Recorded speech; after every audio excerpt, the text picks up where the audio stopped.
love the Eagles as much as we do, then hit that subscribe button and stick with us at Eagles Nest News for all the drama, updates, and hype all season long.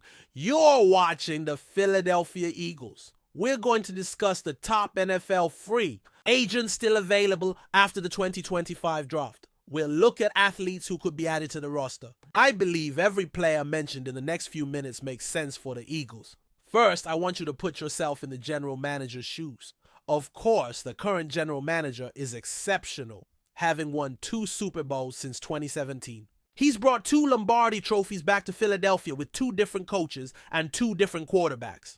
His ability to manage the salary cap and structure contracts is impressive, maximizing value and exploiting gaps in other teams. He's a true genius. Now, imagine yourself in his position and think about a free agent you'd want the Eagles to sign. This might be a controversial idea for some, but I believe it's essential to add depth at the wide receiver position. If A.J. Brown or Devonta Smith were to go down, I'd be worried about the offense's production and the situation in the wide receiver room.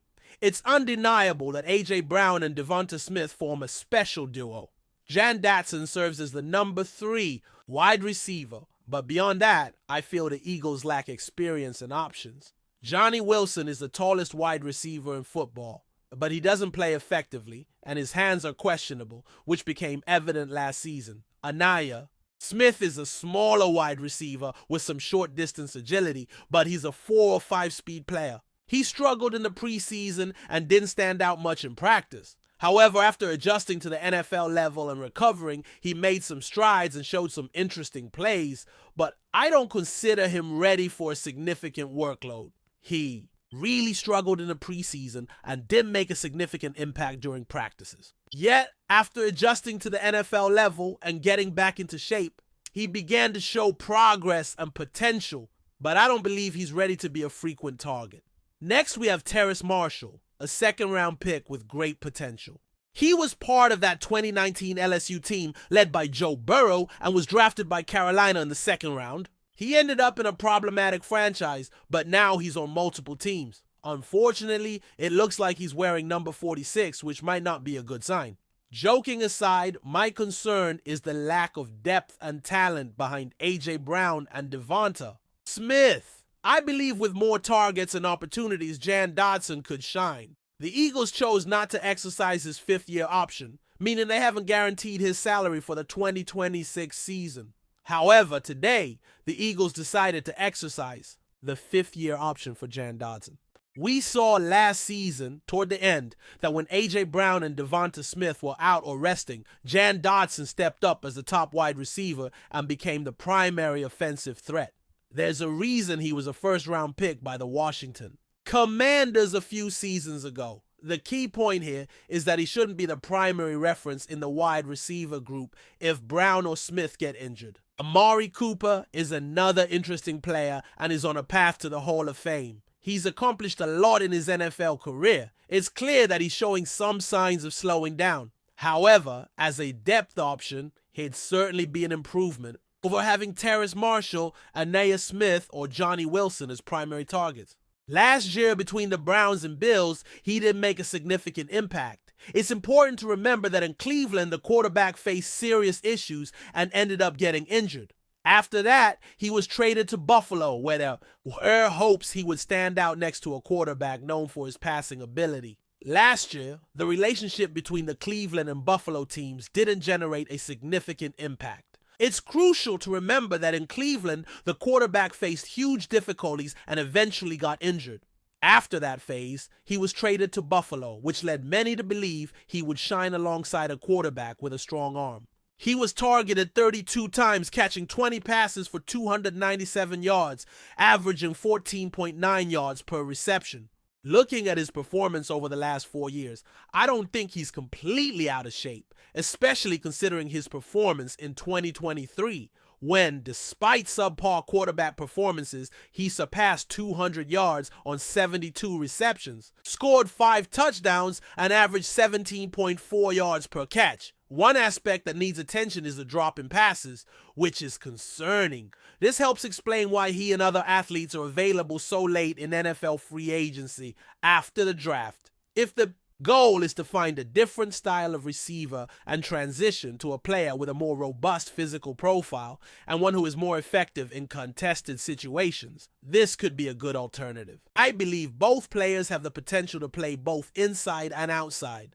Last year, when playing with a quarterback from Chicago, he was heavily targeted, receiving 121 passes, making 70 receptions for 744 yards, an average of 10.6 yards per reception, and scoring 7 touchdowns with 8 drops. The most interesting thing about this receiver is that although he was seen as reliable throughout his career with few drops, last year, that became a challenge. He's never been known for speed, making him a strong player in contested situations. Still, he's shown solid performance recently. If another player of similar style is drafted, he wouldn't be expected to take on the second or third role, as I believe another athlete fits better in that role. This receiver can act as a security option, allowing a veteran to step in if someone gets injured. Health has been favorable to the team in recent years, and the expectation is that it will continue. The medical staff and coaching team have been doing an excellent job. At a recent event, I was impressed to notice that the coaching staff was present, holding a sign that highlighted that 21 of the 22 starters were in good health, with only one player out. This combination of receivers can be seen as one of the best in the league. A common philosophy in team building is the idea that it's never too much to have players at the wide receiver position. But the team hasn't made acquisitions in this regard in the last week. Considering the running back position, some might argue that it would be interesting to sign a specific player. Right now, the team has an athlete who was recognized as the best in the league, who in my opinion deserved the MVP award. They also have a player who I believe has great potential. However, a player who went through a rough season due to a neck injury and didn't play raises concerns about depth at the running back position. They've added other players, but one in particular stands out for his ability to run, although he faces challenges with technical aspects, which limited his chances to earn playing time or secure a roster spot. He struggles with blocking, receiving, and has had issues with fumbles. Despite running with determination and having good vision, the lingering question is whether he can be considered reliable. On the other hand, another player also raises doubts about his reliability due to his injury history.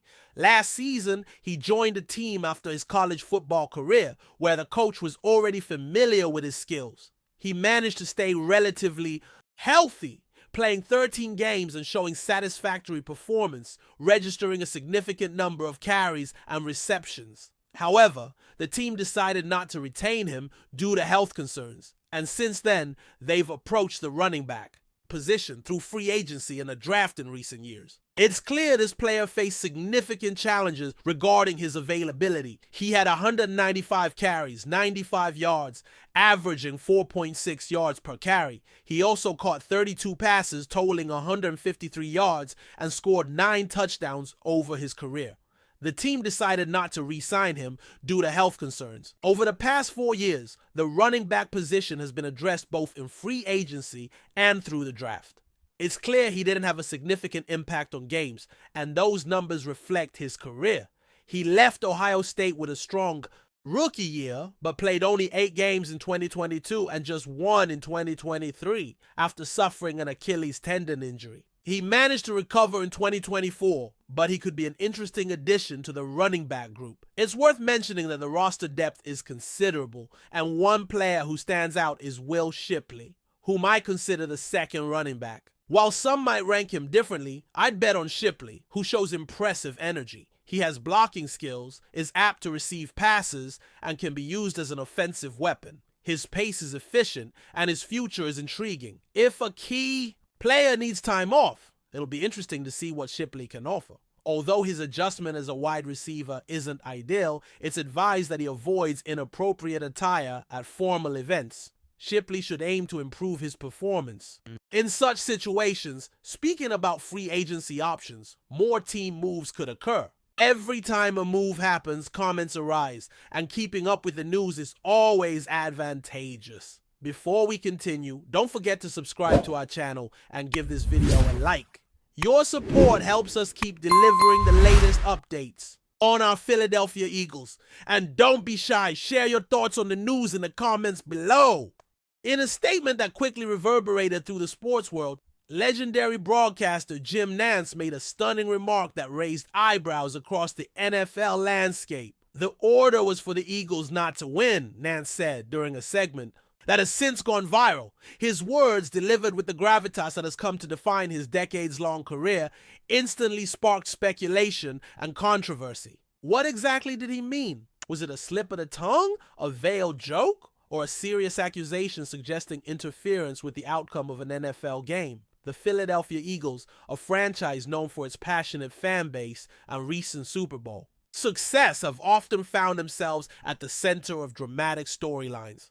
But this comment adds a whole new layer to the narrative. Nantz, typically known for his composed and impartial demeanor, has rarely, if ever, delved into anything that might be considered conspiracy adjacent.